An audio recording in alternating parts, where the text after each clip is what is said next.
ప్రసాద్ గారు, ఏ రోడ్లు వేయడానికి కూడా డబ్బులు లేవన్నారు పవన్ కళ్యాణ్ గారు. మంచి ప్రత్యేక విమానంలో బాగానే తిరుగుతున్నారు. రోజు హైదరాబాద్ టు విజయవాడ రోజు తిరుగుతారట.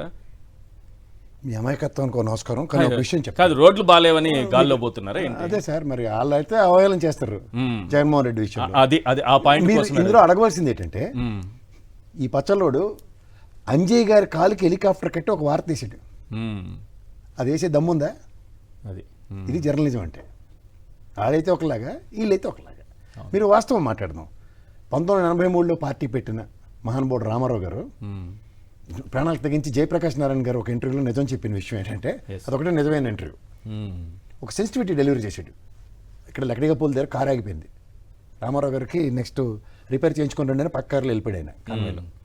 వెళ్ళిపోయిన తర్వాత ఈయన వెళ్ళి అప్పుడు ప్రిన్సిపల్ సెక్రటరీ చీఫ్ సెక్రటరీ ఈయనే, మనం 4 లక్షలు పెట్టి కొత్త కారు కొనాలని అంటే, లేదండి రాష్ట్ర పరిస్థితులు నాకు పూర్తి అవగాహన ఉంది, మనం కొత్త కార్లు కొనుక్కుని తిరగక్కర్లేదు, దాన్ని రిపేర్ చేయించని తిరుగుతా ఉన్నా అన్న ఆ గొప్ప మనిషి ముందు ఆ పార్టీని తీసుకొని దాన్ని నడిపిస్తున్న వీరు ఇవాళ మీరు అన్నట్టు రోడ్లు బాగాలేవని హెలికాప్టర్ మంత్రులు కూడా కళ్యాణ్ గారు ఒక మంత్రి కదా సార్.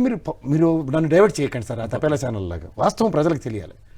మీరు ఇన్నాళ్ళు బట్టి ఒక క్యాబినెట్ మంత్రి ఎప్పుడైనా హెలికాప్టర్లో తిరగడం చూసారు? క్యాబినెట్ మంత్రి అదే.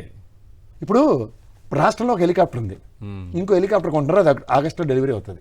దగ్గర 190 కోట్లు తగలెట్టారు దానికి. ఈ 190 కోట్లు హెలికాప్టర్ గౌరవ ముఖ్యమంత్రి గారు తిరుగుతారు, ధన్యవాదాలు.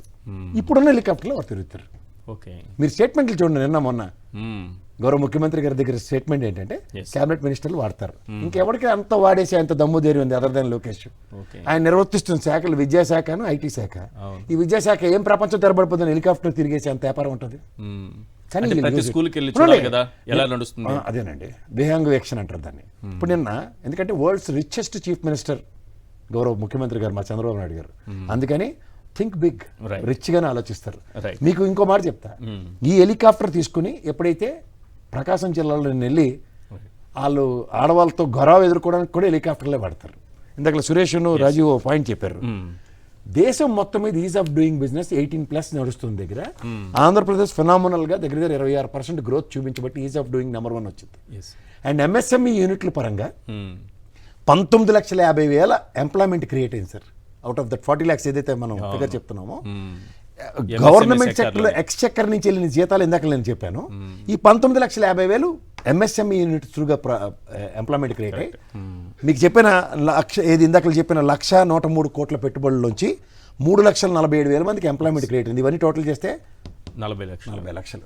This is the track record of Jaganmohan Reddy. Unfortunately ఒక తండ్రి స్థానం ముఖ్యమంత్రి చేసింది చెప్పుకోడు. మీకు సైకిల్ కొన్నాను, కారు కొన్నాను, బండి కొన్నాను చెప్పారా? రామరాజా పారిపోయిందంటే నమ్మిన వాళ్ళే ఎక్కువ కదా, అందుకే తిరుపతి అబ్బాయిని పెట్టి తిరుపతికి చెప్పరు.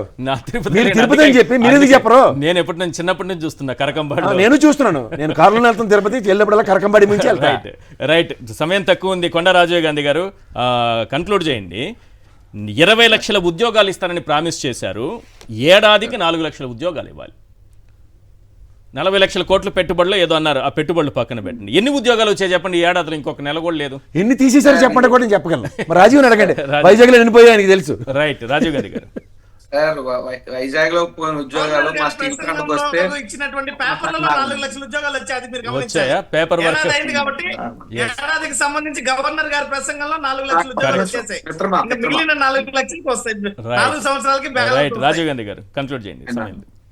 సార్, చంద్రబాబు నాయుడు గారు ఎప్పుడు అధికారంలోకి వచ్చినా, అది ఇప్పుడైనా ఆయన గత చరిత్రలో అయినా 40 years ఇండస్ట్రీలో ఎప్పుడు ముఖ్యమంత్రి అయినా కొత్త ఉద్యోగాల మాట రావడం దేవుడెరుగు. ఉన్న ఉద్యోగాలు పోతా ఉంటాయి, ఉన్న సంస్థలు మూసుకుపోతా ఉంటాయి. ఇది చరిత్ర చెప్తుంది.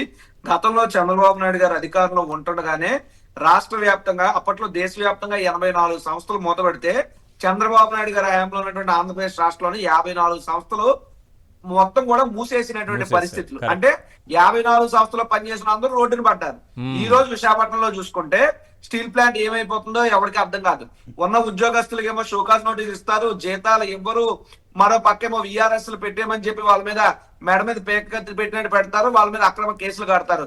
అలా చూసుకుంటే ఏ కంపెనీలు కూడా కంపెనీలు పోతున్నాయి, కొత్తవి రావట్లేదు, ఉన్నవి ఉద్యోగాలు పీకేస్తున్నారు. ఇకపోతే సార్, మీరు హెలికాప్టర్స్ గురించి మాట్లాడారు కాబట్టి చెప్తున్నాను. ఆ విషయం జనం conclude ఏంటంటే అప్పు చేసి పప్పు కూడా నోసాంత, లేదా మెంగడానికి మెతుకులేదు కానీ మీసాలకు శంపంగ నూనె అని మా ఉత్తరాంధ్రలో మా యాసలో ఉంటాయి. రాష్ట్రం అంతా ఆ, ఉందండి. ఇప్పుడు ఎలా ఉందంటే అది మారిపోయి కొత్త సామెతలు వస్తున్నాయి. ఏది పేదోడు పథకానికి ఇవ్వడానికి డబ్బులు లేవు కానీ కొడుకు దత్తపుత్రుడు ఎక్కి తిరగడానికి హెలికాప్టర్ కోట్లు కుమ్మరిస్తున్నారు అనుకుంటున్నారు బాగుంది జనం. సామెత.